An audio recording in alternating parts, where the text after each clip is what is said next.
Good afternoon, everyone. My name is Kay Jacobson. I'm a librarian with the Ramsey County Libraries, and it's my pleasure to welcome you this afternoon to Schools of Psychology with JB Andersen. Um, JB is a creator of the popular History of the President series that we've had for a number of years here. And also, JB's an educator, curator, a writer, and he served with the over 25 years at the University of Minnesota.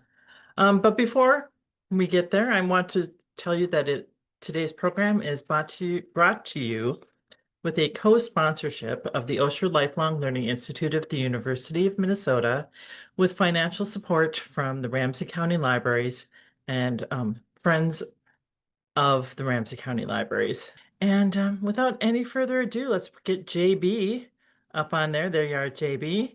And I'm turning things over to you. Good, thank you. Today, we're going to talk about Viktor Frankl, who was a psychiatrist.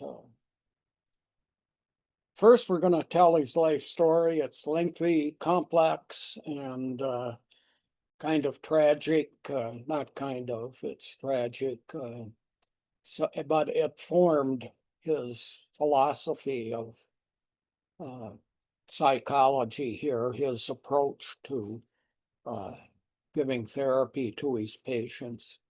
Lived to be 92 years and 9 months old from 1905 to 1997. He is a medical doctor.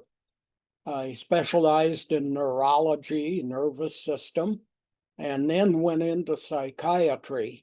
And that's what we'll be talking about today. He was also an author, wrote several books, including this most famous book of his, Man's Search for Meaning. And as you can see, it sold 12 million copies. So it was a gigantic bestseller. More on that book later. Life story, we're going to take a look at marriages. This is Tilly Grosser. They were married in 1941. He was 36 years old. And here's a picture of their wedding day.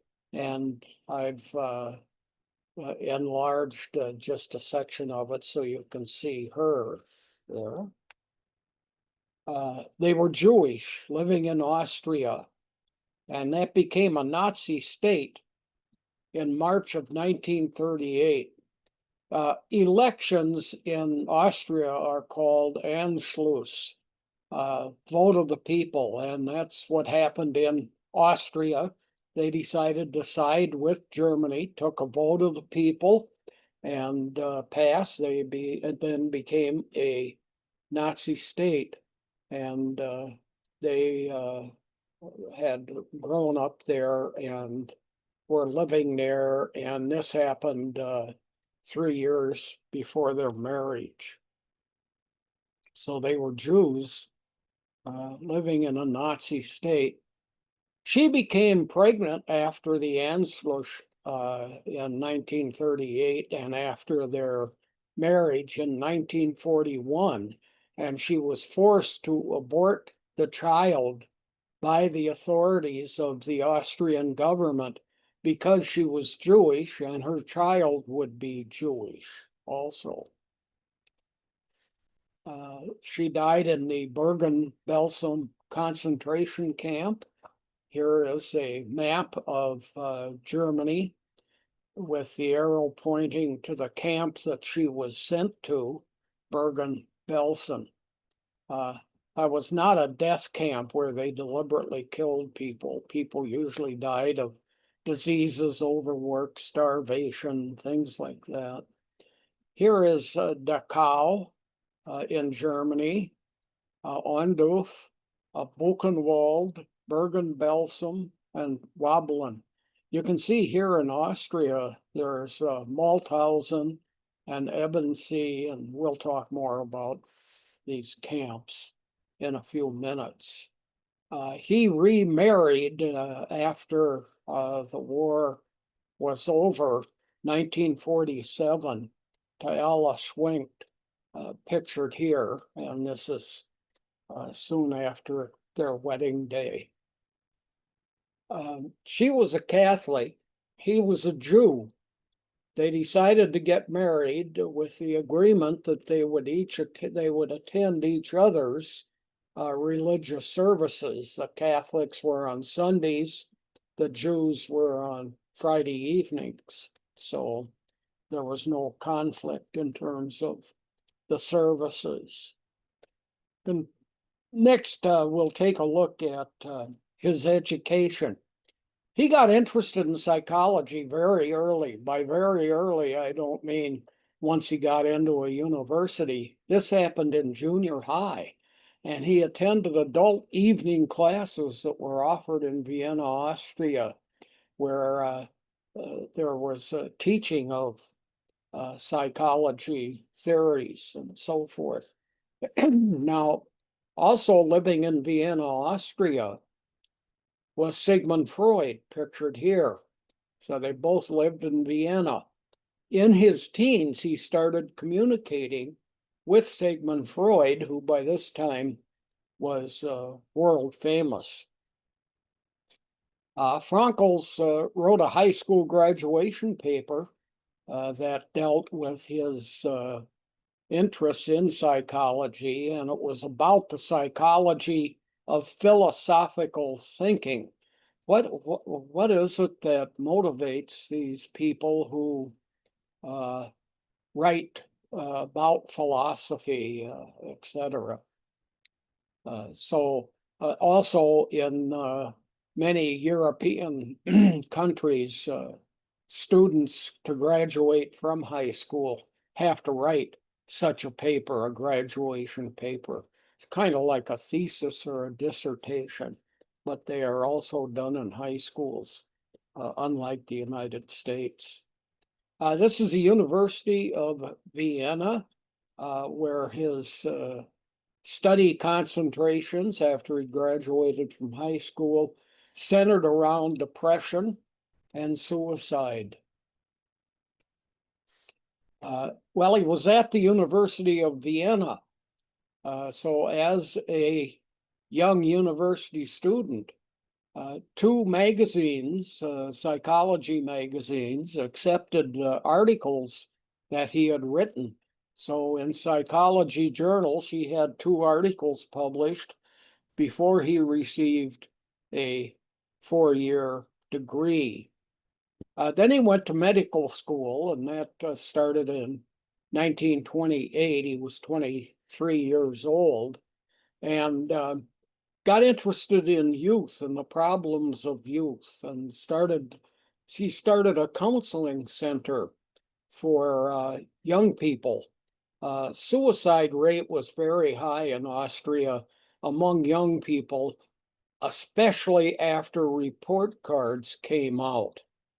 He wanted to see if he couldn't do something to aid in the correction of that high suicide rate at the time of report cards. The youth centers were paid for by the city of Vienna, the state-supported medical insurance. So, nobody had to pay. Oh, no, we're not going to do that here. So medical school, 1928. By 1930, 2 years after he had founded this institute to train or work with high school students, junior high and high school students, there were no more teen suicides in Austria. Eradicated it in 2 years. Fantastic record. Well, he ended up getting a PhD. He's not in philosophy, and he did that in 1948. So you can see where his interest in writing about the psychology of philosophers comes from. His thesis that he wrote for his PhD was titled "The Unconscious God." It was a comparative study of psychology and religion. So he was talking about what goes on in psychology, what goes on in religion, and then comparing them. He supported the Socratic method in this thesis. This is named after Socrates, an ancient Greek philosopher and teacher, professor. And the Socratic method is two people talking. Socrates said, you sit with one student and you have a conversation with them. And this is in many European countries, especially England, this is what happens when you reach graduate school. You usually are alone with a professor. He's had you write a paper, he's read the paper, and then the two of you discuss it. Or you read a book, tell the professor about it. So you talk about it. He says that's a very significant and important way for learning to take place is two people talking. And he also dealt with self-discovery. Not something you're told, something you find out or figure out on your own. That really is a gigantic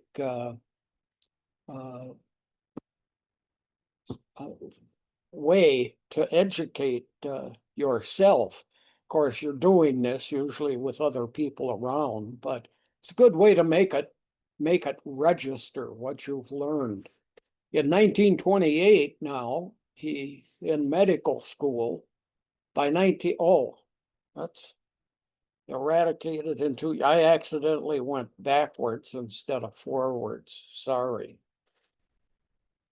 So medical school, whoops, two articles. I really got moved backwards here, so let me get moved back forward. It took me back to the beginning. I don't know what I did there, so sorry. Actually, this is kind of what, well, there it did it again.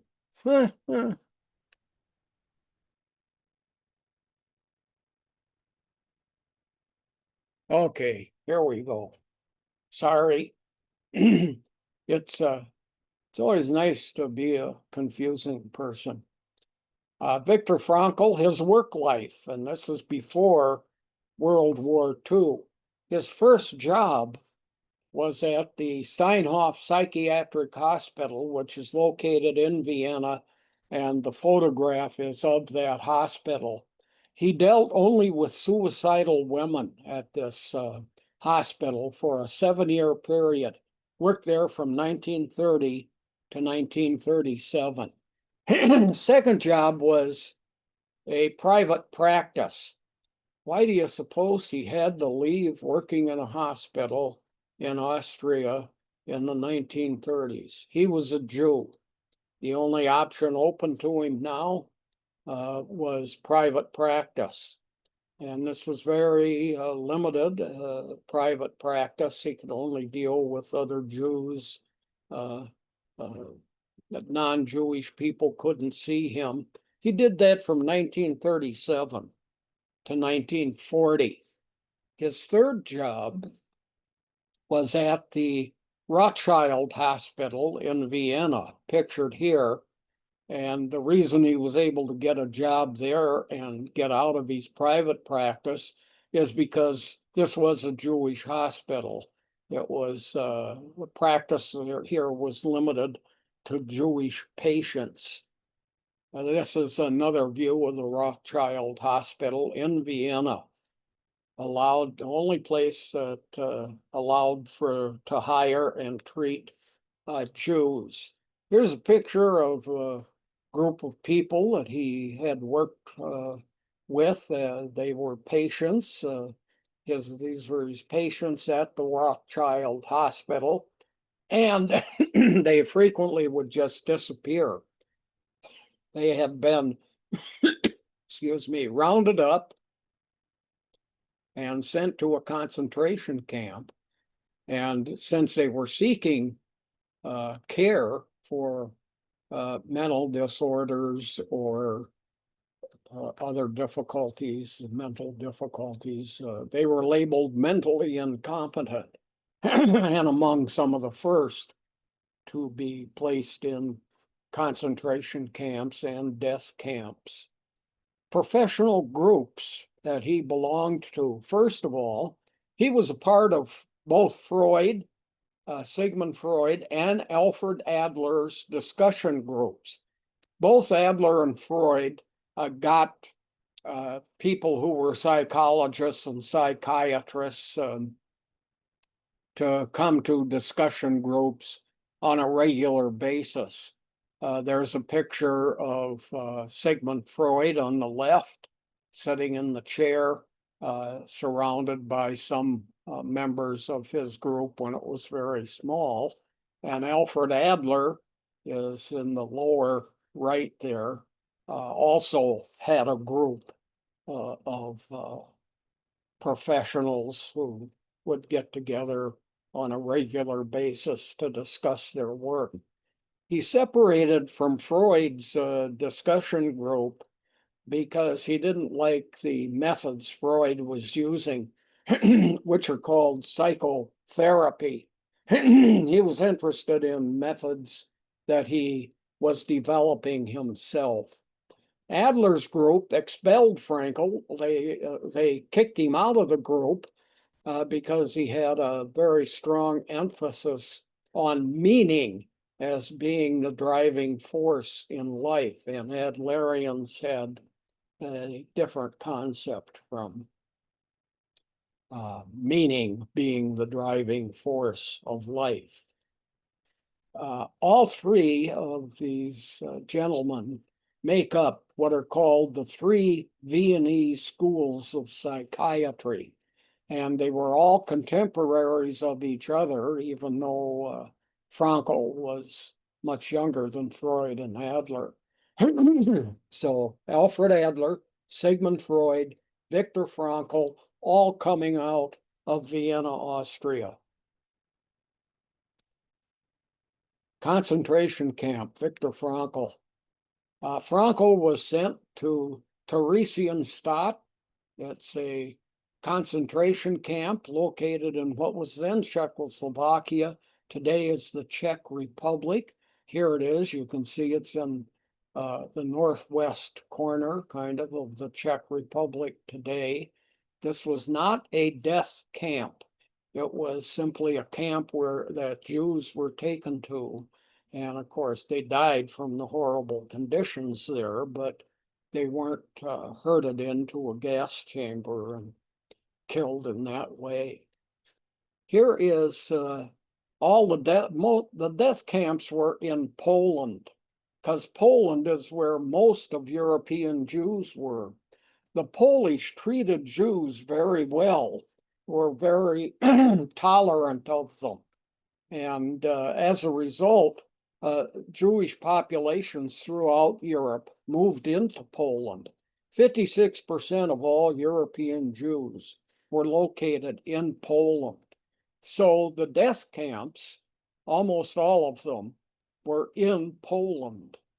Here's Auschwitz, Chełmno, Stutthof, Treblinka, Sobibor, Nadendek, and Belzec. Auschwitz and Treblinka are very famous to this day as Polish, and these were death camps. Here you can see in Germany, there's Dachau, another famous camp.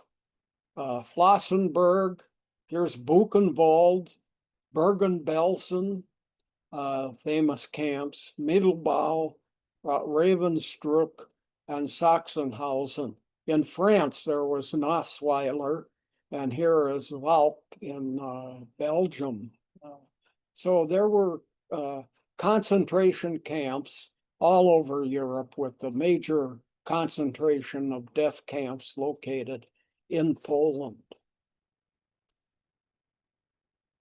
Death camps in Poland, here's a close-up of them. You see them a little better here. And again, Auschwitz and Treblinka, the two most famous.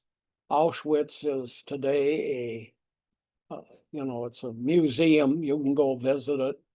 I've talked to people who have been there, and they tell me that everyone's talking. And the second you enter the gate and start the tour, it gets dead quiet. Concentration camps in other cities, here they are in a larger print with Mauthausen as one of the camps located in Austria. There's a picture of it. Looks like an old medieval fort. Well, looks like it's got a moat around it and got quite a couple of lookout towers and very high walls, no possibility of escape, so forth. And again, Belgium, Czechoslovakia, and France had such camps. In Germany, Bergen-Belsen, here is the marker for the Bergen-Belsen camp. Buchenwald, Dachau, Flossenburg, etc. Those are the German camps.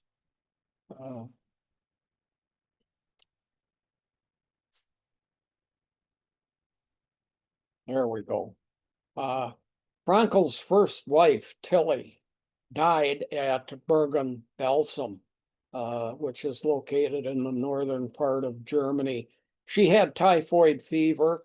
It was not a death camp, but again, people were starved to death, worked to death there, and that's where his wife died. They had been separated and sent to separate camps.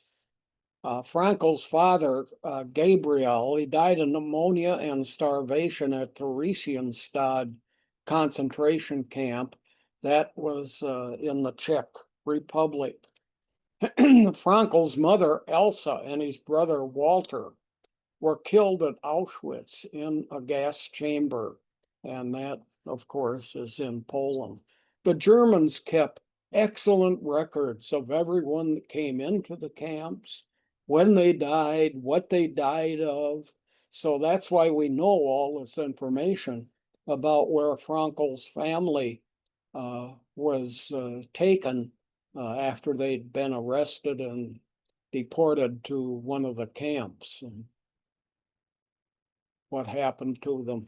Frankl's sister, Stella, snuck out of Austria, got out, was lucky, escaped Europe, and went and settled in Australia, pictured here. So she was a survivor of the Holocaust, not having been in a camp, but having gotten out in time. Frankl was a medical doctor, so he was of tremendous use to the Nazis. He could do lots of medical work, and that's one of them, certainly the main reason that he survived the war. Just chance played a part also. Frequently, medical doctors would be accidentally picked up out of a concentration camp and hauled to a death camp, and they were supposed to be left alone because they could service Nazi soldiers and citizens, etc. Frankl was transferred to 3 other concentration camps, including Auschwitz, which was a death camp. And I'm going to read to you this letter that he wrote after the war ended. I've been in Vienna for 4 weeks now. Finally, there's an opportunity to write you, but I have only sad news to communicate. Shortly before my departure from Munich, I learned that my mother was sent to Auschwitz a week after me. What that means, you know all too well. And I had scarcely arrived in Vienna when I was told that my wife is also dead. She was sent from Auschwitz to work in the trenches at Trachtenberg in Breslau, and then on to the infamous concentration camp of Bergen-Belsen. There, the women endured terrible, indescribable suffering, as it was put in a letter from a former colleague of Tilly's, in which Tilly's name is listed as one of those who died of typhus. The letter comes from the only survivor of a group of hospital nurses, such as they were in Bergen-Belsen. I have had the indescribable depicted to me by a survivor of Bergen-Belsen. I cannot repeat it. His work life after World War II. So we're still dealing with his life, and we'll get into his psychological theories in a bit. So Frankl returns to Vienna. Here's Austria. You can see it's a panhandle state, nation. And up in the upper northeast corner is where Vienna is located, right here. And that's where he'd been from, grew up, that was educated there, returned there after he was released from a concentration camp that had been opened up or conquered by Allied forces. He was hired at the Vienna Polyclinic Hospital, which is part of the University of Vienna. There's a photograph of it. Worked there to his retirement. So from the end of the war to 1970, probably about a 24 or 25-year period, he worked at this hospital. He toured the world giving lectures, including the University of Minnesota, Minneapolis campus, where he did 5 evening lectures. He was here for an entire week. And I was a student there my first year when he was there. Older students were encouraging me to attend those evening lectures. Hey, they'll last a week. They're like 7 to 8 o'clock. I think you'd really enjoy them, but I'd never heard of the guy, so I didn't go. Never heard of the guy. Should have listened to my friends. Well, let's talk about logotherapy. That is the name, just like psychotherapy was the name of Freud's approach to therapy. Logotherapy is Frankl's name for his therapy. It means healing through meaning. So therapy, his healing, logo is meaning. Finding meaning, find your purpose. It's existential in nature. Existential means, what's your current situation? What's going on around you right now? And how can we make sense of it? How can you make sense of it? Psychological problems are not something that is a childhood problem, as Freud emphasized very heavily. But according to Frankl, it is a problem of meaning. What's going on in your life and how do you make it mean something? Well, you deal with those around you. Talk to people. Problems are socially based, societally based. They're a group difficulty. The group will help you. Major elements of logotherapy. There's 3 major elements of logotherapy. We'll take a quick look at each one of them. What's the prime motivation in the life of all individuals? It is to find a meaning in your life. And you can find it on your own, or you can find it with guidance. That need not be professional guidance. It could come from your parents, family members, friends that you make during your teen years, and then maybe change friendships in your 20s. And you look at other people. So the prime motivation of logotherapy, find a meaning for your life. And you find it out on your own or with guidance. Three major, this is number two, this of the three major elements of logotherapy. And it deals with freedom of choice in particular. It's available to all humans. You can choose what you want your meaning to be. You can line up with a group of people. Excuse me. So, second element, freedom of choice. It's available to everybody that's a human being. Even if you live in very difficult and heavily controlled circumstances, you still have freedom of choice. You maybe can't tell a lot of people, but third major element of logotherapy, meaning is reality. Meaning is not an illusion. It's not something you bought into, and in some cases, it's a stupid thing. It's a reality, and it can be perceived by lots of other people, including the person themselves. You are aware of it. A lot of psychologists say we're unaware of what's happening with us. Whereas Frankl is talking here about things like meaning are realities. So here's the three elements of logotherapy. Find a meaning in your life. You have freedom of choice, and meaning is a reality. It's not some make-up, make-believe, stupid thing. Logotherapy, realization. How do you realize meaning? Well, make a difference. How do you make a difference?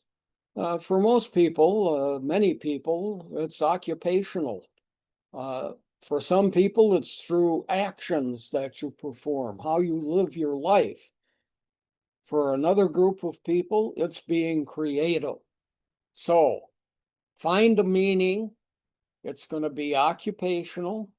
It's going to be through things you do, or it's going to be because you're a creative person.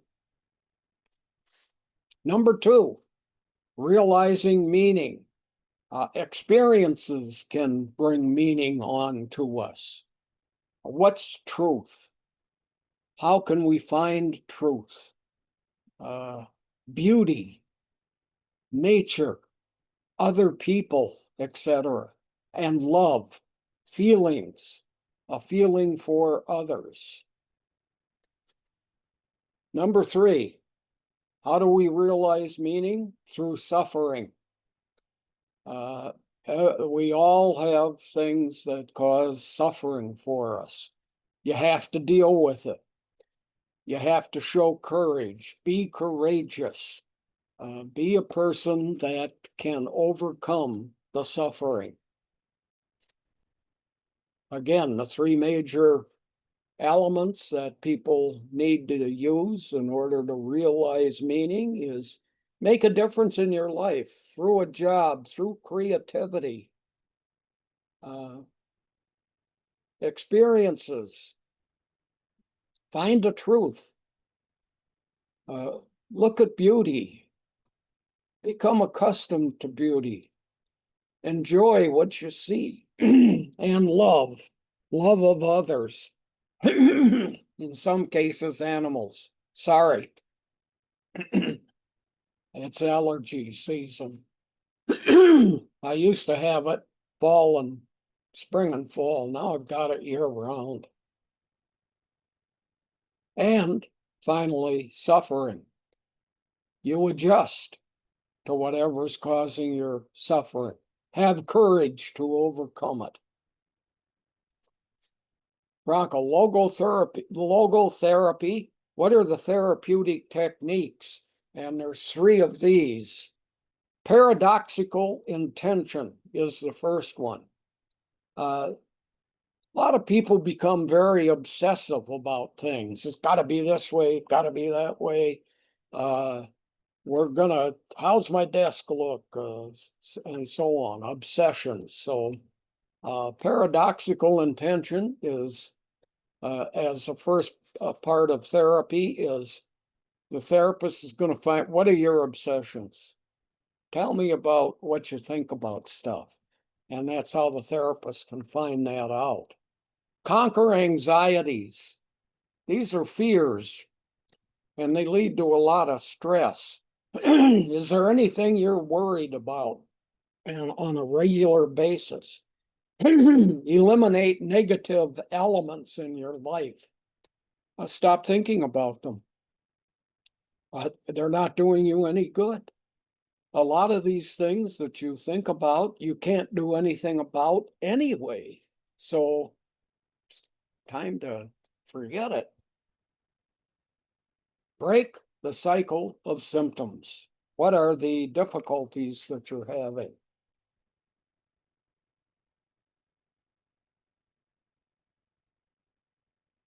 Number 2 of 3 is called de-reflection. This is where you stop the negativity, stop emphasizing it, try to lead a positive life. Meaning is best found in positivity. So stop the negativity, stop emphasizing it, and again, it's called de-reflection. Number 3 of 3, the Socratic method that we've mentioned before. Engage in one-to-one conversations. Find a friend.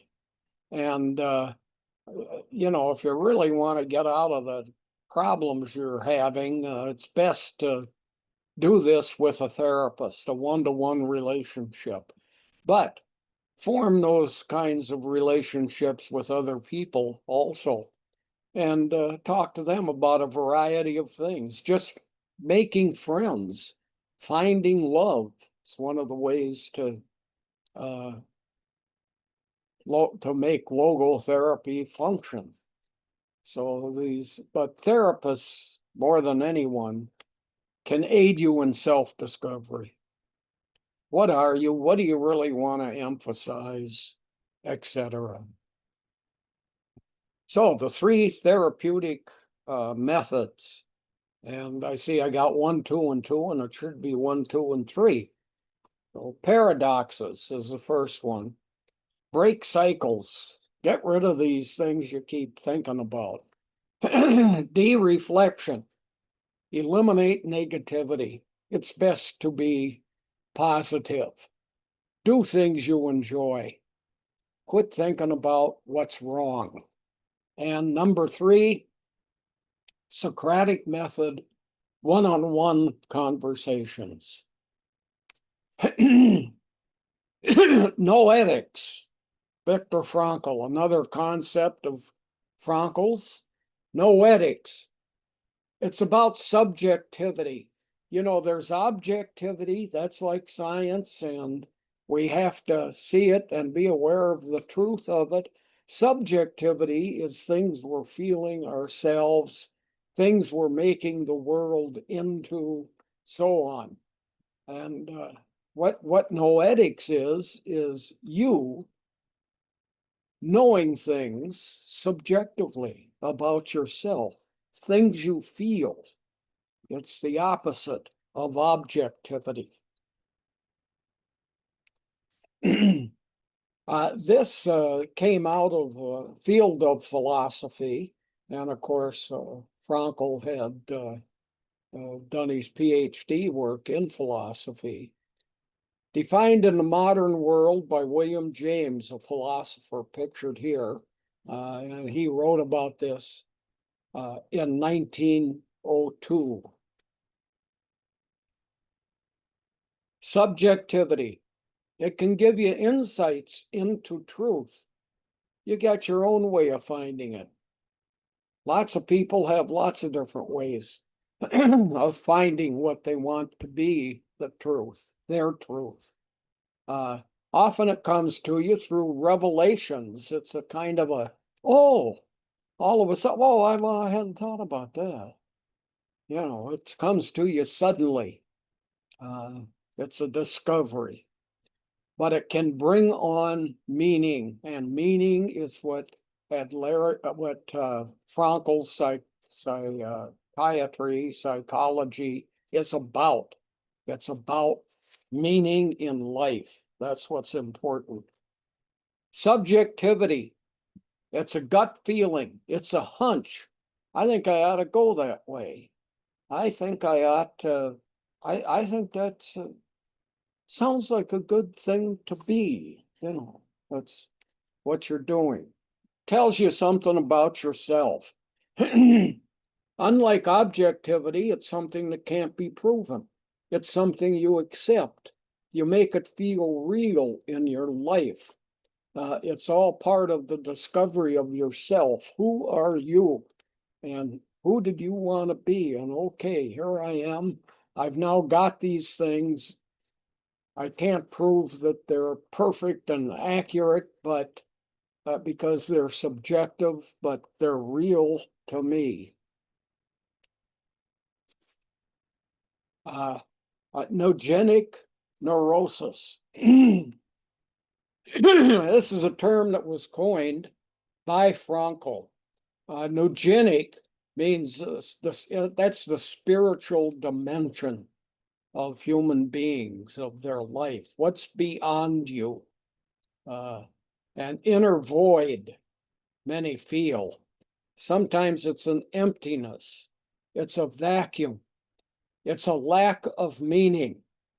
So you need to find this subjective, or what frequently and what Frankl called spiritual dimension to your life. Here's a guy, I'm looking for the meaning of my life. This is only part of the cartoon. In the other room, his wife says, try Google. Or Charles Dickens in his book concerning the evolvement of Ebenezer Scrooge. Comforted by the ghost of his dead business partner, Marley. Marley shows up. Scrooge sees a ghost and he says, "You are a bit of undigested beef. This is something I ate and it's making me feel funny. Now I'm seeing ghosts." But Scrooge ends up having a lot of conversation and remembrances of his dead business partner that makes him go through this epiphany, and he finds meaning in his life. Classic case in logotherapy. There was an elderly man and his wife had died, and it's 3 years later, and his children are know that he's having a lot of trouble because he's not talking to his children any longer. He doesn't shave every day like he used to. He only bathes occasionally, gets a bit of a stink on him. His house is in a mess. He's just not making sense of the fact that his wife had died. So wife died. 3 years later, he goes to see Viktor Frankl, dealing with his wife's death. He visits Frankl. Frankl gets him to realize that his wife dying first meant that she didn't have to go through the suffering that you're going through. He gives meaning to this guy's suffering. The guy recovers. Look what I saved my wife from. Oh, gives meaning to his difficulties. He's now able to become more pleasant, deal with more pleasantries. He's able to move forward in life, remember things about his wife positively, not just emphasizing the negativity of her death. Books by Frankl.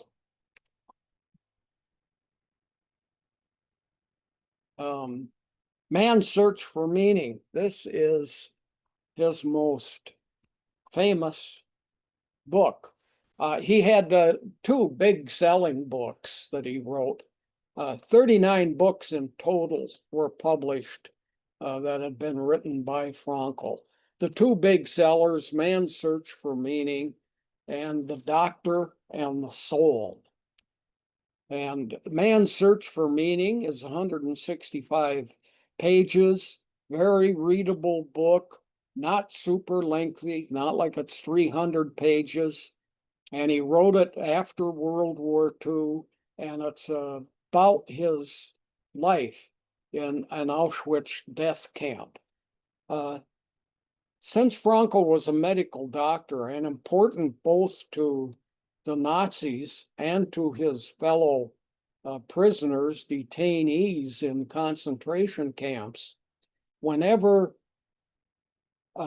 the residents of a death camp or a concentration camp were called out and gathered together, they would push Frankl to the middle of the crowd.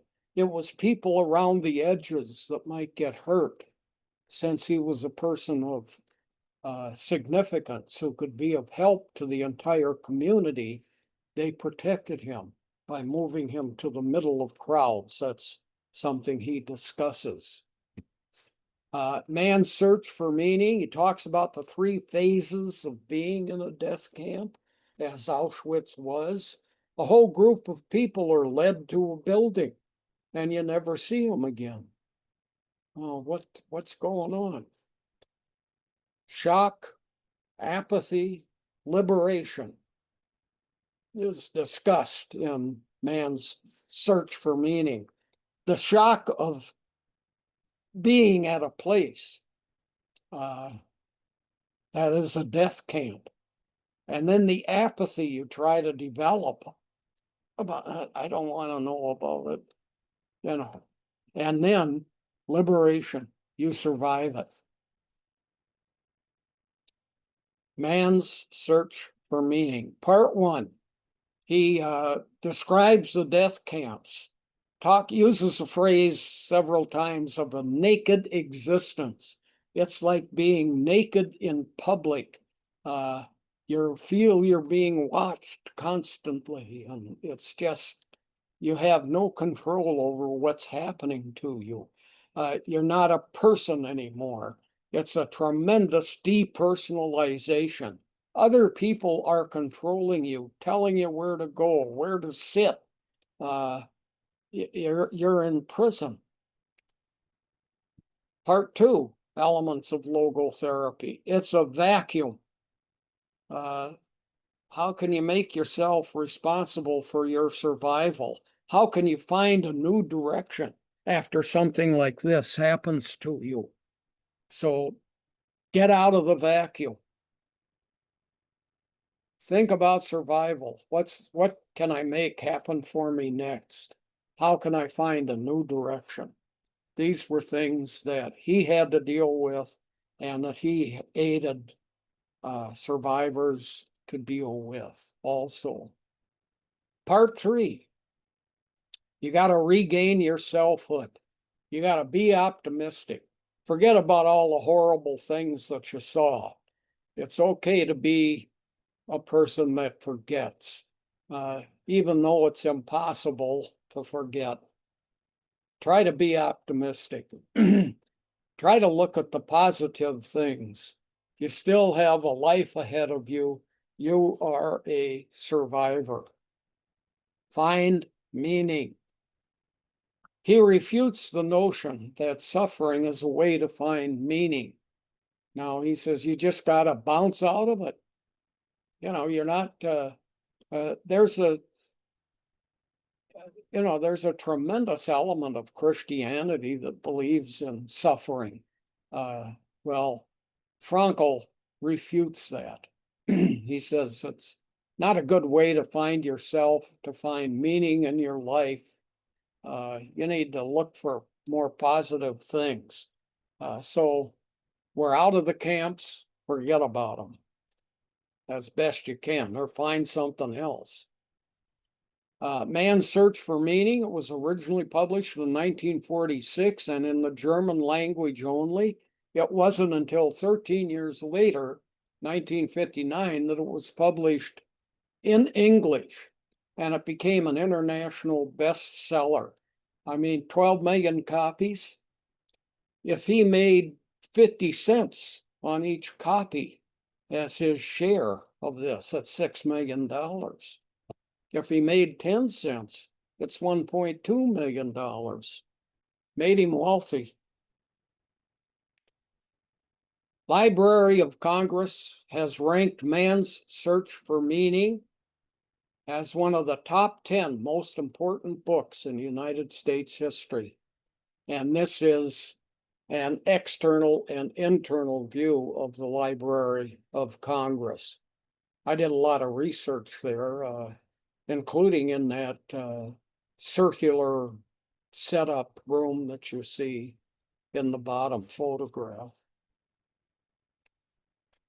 Man's Search for Meaning. Amazon placed it in its top 100 books of all time. This is a book you can find easily and buy a copy of it if you wish. Very readable. Frankl stated that the massive sales of 12 billion books and the awards he received as a result of it were due to the mass neurosis of modern times. People were looking for a way out. So through the 50s, into the 60s, the selling of this book had to do with World War II. What did it mean? Oh my word. What? And so many people died, and there were just lots of things. The world changed considerably. And the world, at least the Western world, had come out of a massive depression before the war had started. So it's the large sales, according to Frankl, mass neuroses of modern times. The Doctor and the Soul. How to find meaning. There's two ways. Your work life, that's your vocation, your occupation. Personal relationships.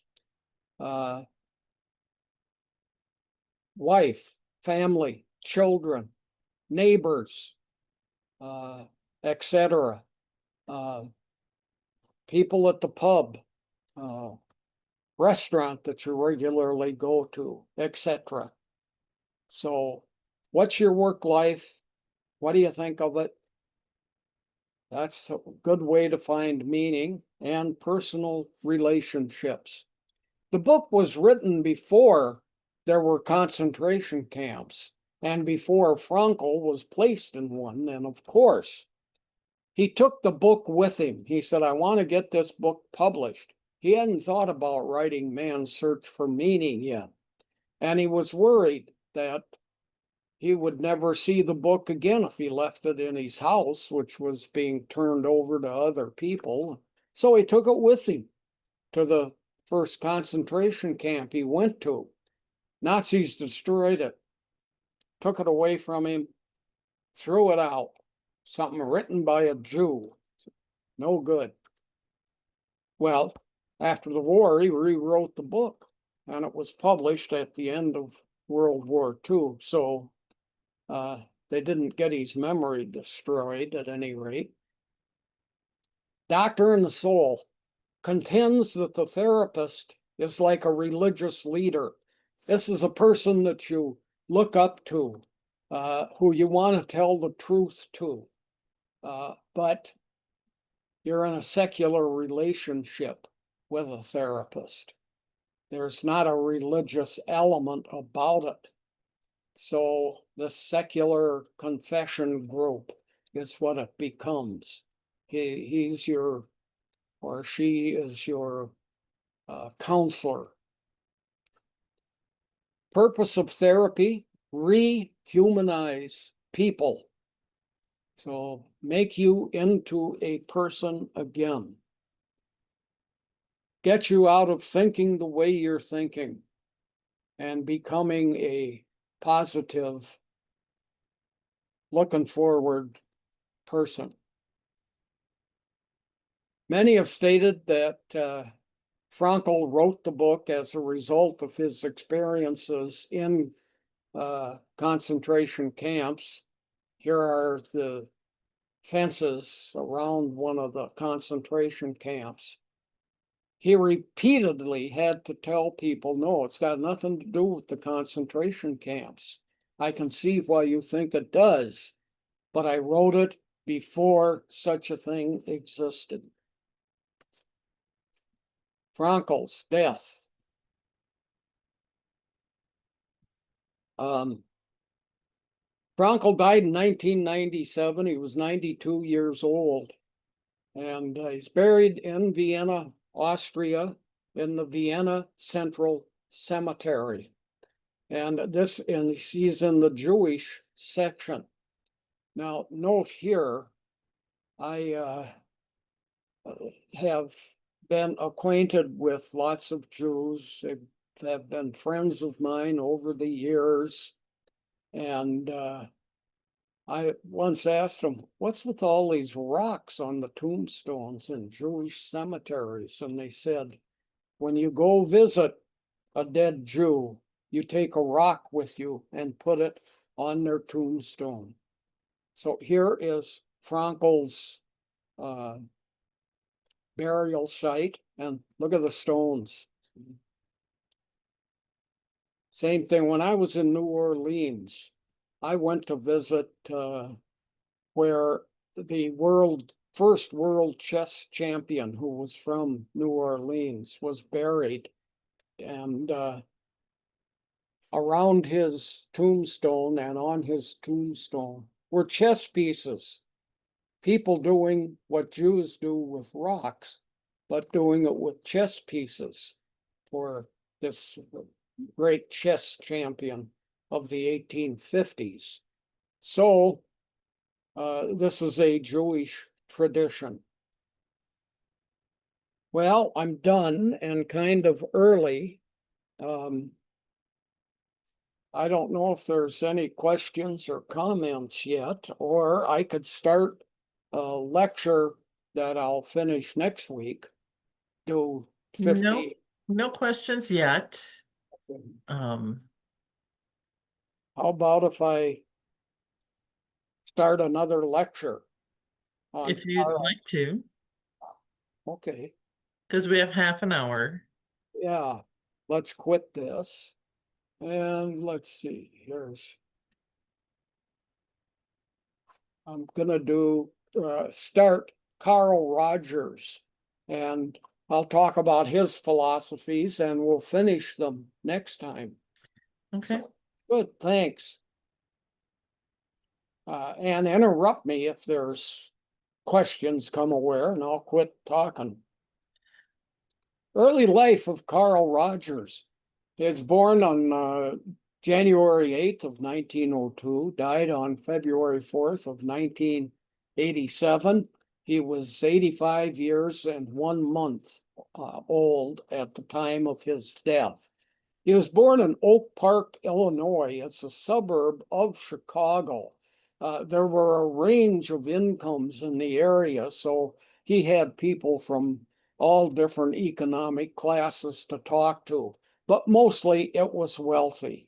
And you can see that from the pictures of these two houses, 3-story kind of mansions in the Oak Park area of Chicago. Here's Oak Park over here. Here's Chicago is over in this area downtown. This is a first ring suburb of Chicago. His father was a civil engineer. They designed transportation systems, that is, roadways, civil engineering. His mother was a homemaker, which was not uncommon, very common for women in the age that he lived. He had a super religious family, kind of uptight religious. Father was a Congregationalist. His mother was a Baptist. He was very bright as a kid. He could read before starting school. Today, that's not uncommon because, thank you, Sesame Street. But in his day, nobody knew how to read or write till they were in second grade. That's where that was taught. He could do this when he entered kindergarten. Now, he went to religious schools for his entire K through 12 education, and they were strict religious schools. And he was an altar boy, as you see in the dress wear here. The church environment led to feelings of isolation. He didn't know what to do about other people, people that weren't like him, people that didn't go to the same church that he did. And that led to feelings of isolation. They're not like me. His university years. Finally, he starts getting a secular education when he goes off to university. And that's where he discovered the scientific method, that there are ways to investigate things other than by faith alone or belief alone. Started at the University of Wisconsin in Madison, where he wanted to major in agriculture. At age 20, he attended a Christian conference all the way in Peking, China. Went over there for this conference led by missionaries and attended a lecture. Why am I entering the ministry? Age 20, he's okay, I got my career choice. I'm going to get a bachelor degree. And he did that. And then he was accepted at Union Theological Seminary in Manhattan, New York. Super prestigious among seminaries. It's like the Harvard, the Yale of seminaries in the United States. And this part of the structures you see here is the Union Theological Seminary. This church here is Riverside Baptist Church. There's a bigger view of it. Riverside Baptist Church is an American Baptist church. Despite that name, Baptist, it's a very liberal sect. It's where when I was in seminary, I was at an American Baptist seminary also. The bell tower here is famous. People come from all over the world to visit. You see people standing outside this building when the bells are ringing, and they ring frequently each day. They are just absolutely spectacular. This is one of the major church attractions in Manhattan. It's located just a couple blocks from Grant's Tomb, which is off in this direction to the west and on the Hudson River. John D. Rockefeller was an American Baptist. He paid for the building of this church, Riverside Baptist Church. William Jennings Bryan, who was 3 times the Democratic nominee for the presidency, 1896, 1900, and 1908, lost all 3 elections. He was a super religious guy, not an American Baptist. But because of his outspoken religious beliefs. He was invited to speak at the seminary, and he gave 5 lectures. I have a book of those lectures. And the book sold, well, it was released onto the market, sold lots of stuff. After 2 years of seminary, Rogers went, I don't think I like this after all. And he exited the seminary, announcing as he left, I'm an atheist. And kind of like Ron Reagan Jr. Maybe you've seen the ads on TV. Hi, I'm Ron Reagan. And then he talks about being an atheist and how you can give money to the movement. Roger mentioned his atheism in many of his writings after his exodus from seminary. When he was middle-aged in his 40s, he said, well, I'm not so sure there's no God anymore, but I'm an agnostic. I just don't know about it. And I'm not going to say I believe it. So an atheist is somebody who says no God. An agnostic is somebody who says, well, I doubt it, but who knows? 10 years before his death, he started using terms in his writings, mystical, spiritual, transcendental. Sounds like religious terms. Now, this is back when he had left seminary. To continue his education, he moved across Manhattan, went eastward to where Columbia University is located, got a master's degree and a PhD there in childhood studies. Columbia University is an interesting place, and they have a big building where you can look at famous people, statues of famous people, read about them. Carl Rogers, his vocational years, job number 1, Society for the Prevention of Cruelty to Children. He was a founding member and the director of it.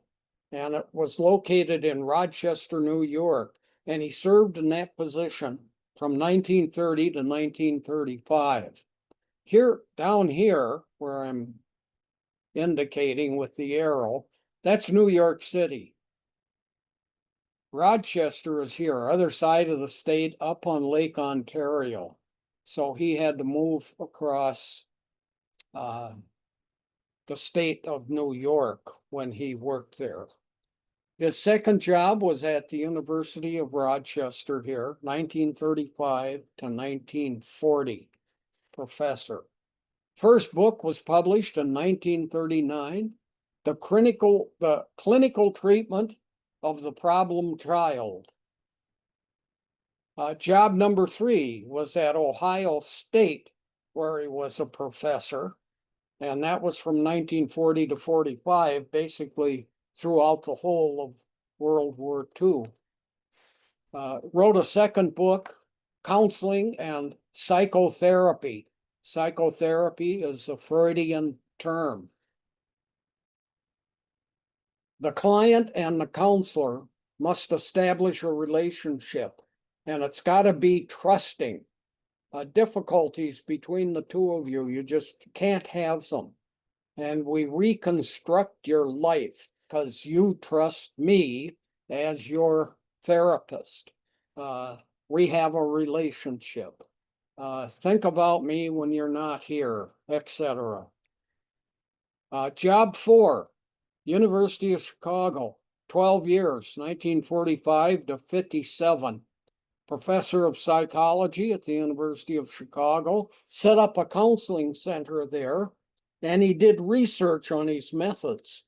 It's interesting. A lot of these guys, these are really philosophical approaches to helping people uh, gain some sense out of their difficulties and become a fully functioning person again. And yet they did research on their methods, frequently showing that they were accurate. So is that bias or not? Job 5 was at the University of Wisconsin, 6 years, 57 to 63.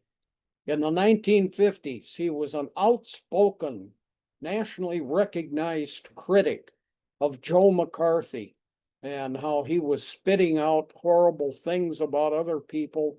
Those people were losing their jobs, etc. And anyway, quite a uh, dangerous step to take in the 1950s as being critical of Joe McCarthy, but he didn't lose his jobs because of it. 1960s, he went on lots of speaking tours and his methods caught fire. His methodology became pretty widespread. Job 6, Western Behavioral Sciences Institute. He goes all the way west to La Jolla, California, located where the star is here, down on the Mexican border.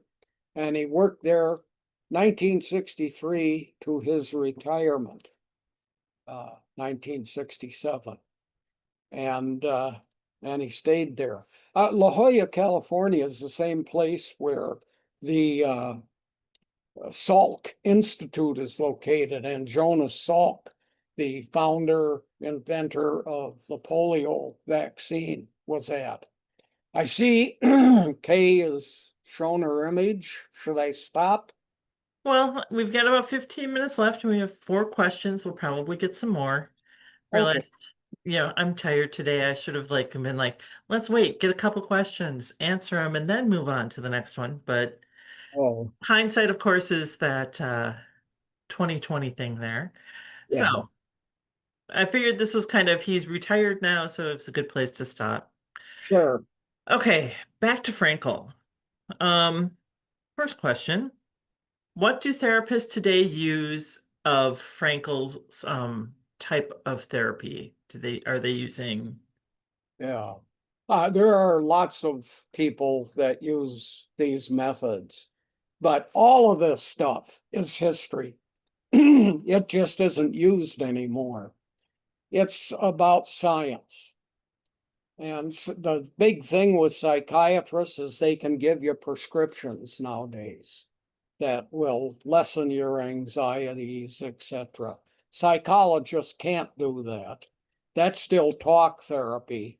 But I mean, in the 60s and 70s, uh, when I would talk to psychologists, or when I was a student in the 60s, professors, I would ask, who do you follow? They had an answer. B.F. Skinner, behaviorism. That's what I usually got here in the Midwest. Big behaviorist place. Um, so, people used these gentlemen and women also. Freud's daughter was one of them. But that went away. Yeah, And now today, you just get if you say, "Do you have one of these famous psychologists you felt?" People just go, "Oh no, no," you know. It's just gone. It's gone away. That's so. I'm a history guy. This is a history of a field. right. Yeah, I history. feel it is still kind of used maybe a little bit more in self-help books. Yeah, I think of purpose-driven life, things like that, where people are finding meaning, finding how do you guide your life, and that ends up maybe showing up more so in a self-help type situation than in traditional therapy. yep. Did Frankl talk about the value of a spouse in finding their own best way? Yes, yeah, family. Some people, it's family. Is where you find your meaning, and probably for uh, probably for the early part of life. Then for and that's for the vast majority, almost all people. Then they turn to occupations and to gain an identity from occupations and remember then the past life that they had growing up. Although Frankl doesn't emphasize that, Freud does. Okay. I don't know, talking for myself, I sure think about being 0 to 18. Well, make it 3 to 18 when you could remember stuff. I sure think about it a lot. So that kind of hits on the next question, which is dealing somewhat with if occupation is such an important method of finding meaning, um, was the emphasis based on men's opportunity to discover meaning via occupation, or did it did include all? Because like, you have to admit that, what about women in this who, Women knew what they were going to be from day one. You're going to be a mother taking care of a household. That so, has changed. Men didn't know. Now, there's exceptions, of course, and women that went in the direction of a occupation where you had to go to work and you got paid and so on. You didn't stay at home. But by and large, uh, feminist roles, up until after World War II and actually into the 1960s, feminist roles were pretty much predetermined. okay, That's not the case today. If we find women in all kinds of professions. Also, it has given to women something that a lot of men didn't like. And that's what do you do when you don't like your occupation? And that now happens to women as well as to men. And how do you get out of it? Especially if you went to college with occupation in mind and you really got centered into something like being an engineer. How do, right. how do you go find something else? Well, and in like today's market, or like I'm thinking of like after a huge stock market crash, unemployment, how does that play into um, finding meaning when unemployment rates are so high Yeah, and you're not able to be employed in what you consider your meaning to be? yeah, that's look at the people that have been laid off in federal jobs in the last 9 months and 10 months. And yeah, all of a sudden, if you had a meaningful job and it gave you meaning, where are you now? Right. And can you do that someplace else? Right. Well, and somebody points out it's like knowing you were expected to find meaning as a wife and mother is not consistent with choice to find meaning. That's right. And having society tell you what your meaning is versus being able to choose it is another Yeah. Now, problem. sometimes men face that also. Like parents or the family or the father in particular would say, you got to be an electrician or a plumber. They'd keep pointing you in a certain direction. Others would say you've got to go to college and you be a school teacher or whatever. So it did happen to men, but listen, women were far more limited in the option that they had and heavily criticized if they didn't follow that. Right. Well, and I think of too today,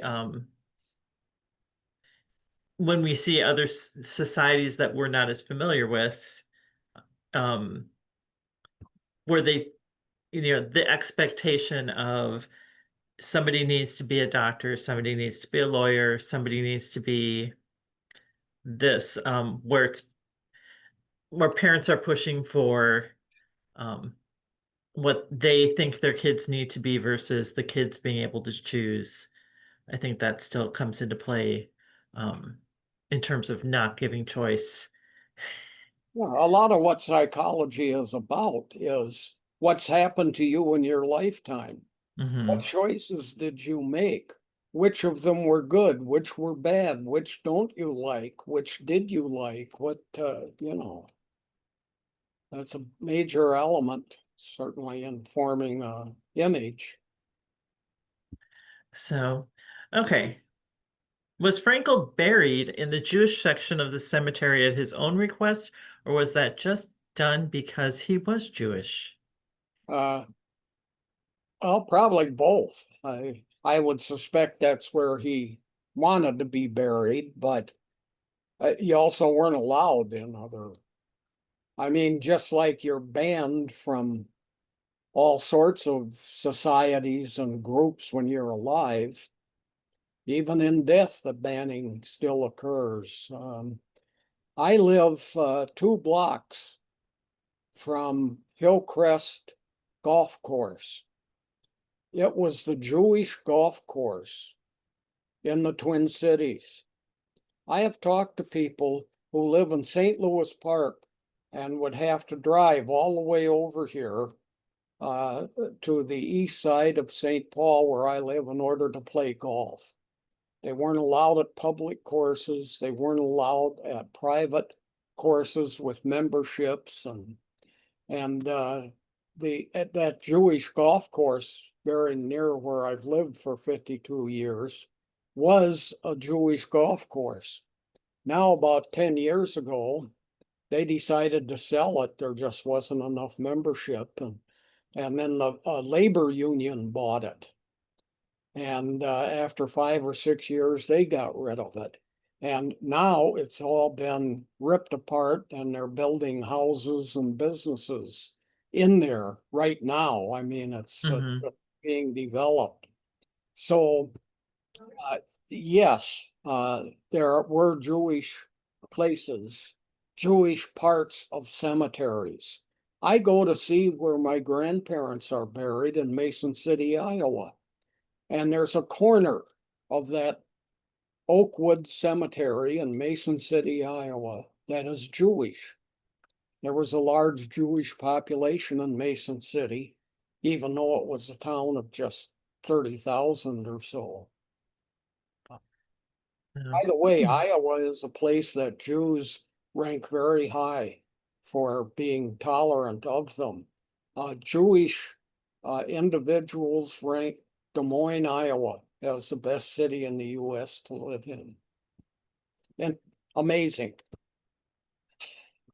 So, if occupation is where people find meaning, what happens when you're retired? Or another thing, when a stay-at-home mom's children are grown, how are they supposed to figure out meaning? Yeah. Your life changes. My wife put together a lot of medical stuff for the med school. When she got rid of that, got out of that, she started writing other things. The last 7 or 8 years of her work, she wrote about senior issues. Your life starts over again, in essence. Hmm. She has told me that she wrote one article on finding your retirement. And she told me, you found your retirement by doing the same thing that you did all through your life. I'm still teaching. And at any rate, there are books you can read about how to do this. There are lots of senior stuff. I mean, you at the Ramsey Library System have lots and lots, tons of stuff for senior citizens. Right. And I think it just kind of shows there's a very practical sense to Frankel's finding meaning thing in terms of planning too. I mean, Yeah, like, if you don't find something or plan something for when this is going to happen, you're just going to be adrift and get depressed. And I think if you don't yeah. um, address that, so, If you can't search, you will not find something. right.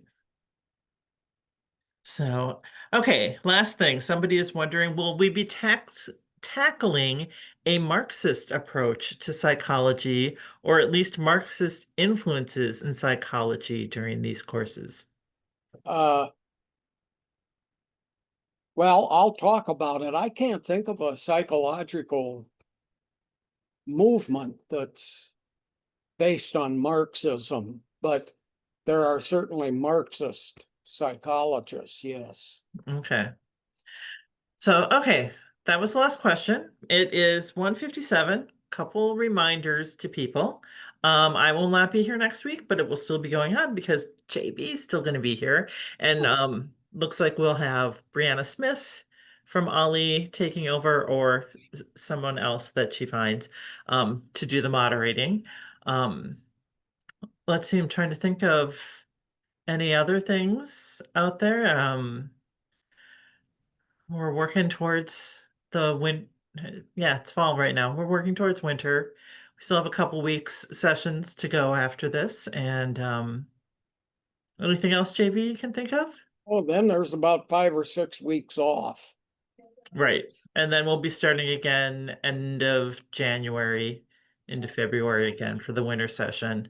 Um, but yeah, otherwise, Good. I think that we are good for the day. Thanks you everyone for all of your questions. Um, and just Invite your friends yeah. to come and take part in this stuff. It's free through the library, and there's a fee through the university, but you can take about So many 200 classes. classes. Yeah. So, yeah, so feel free to talk things up with people to try out Ollie. Yeah, this is coming in through the library side of things is a good way to check out what you can do in Ollie with classes. So, one last question thing here. Oh, a thank you. Very interesting. There you go. Oh, JB, okay. there, thank you to you. So, okay, everyone, well, have a lovely time. I'll be back in 2 weeks. JB will be back here with you next week, and have a lovely fall day. The sun is shining.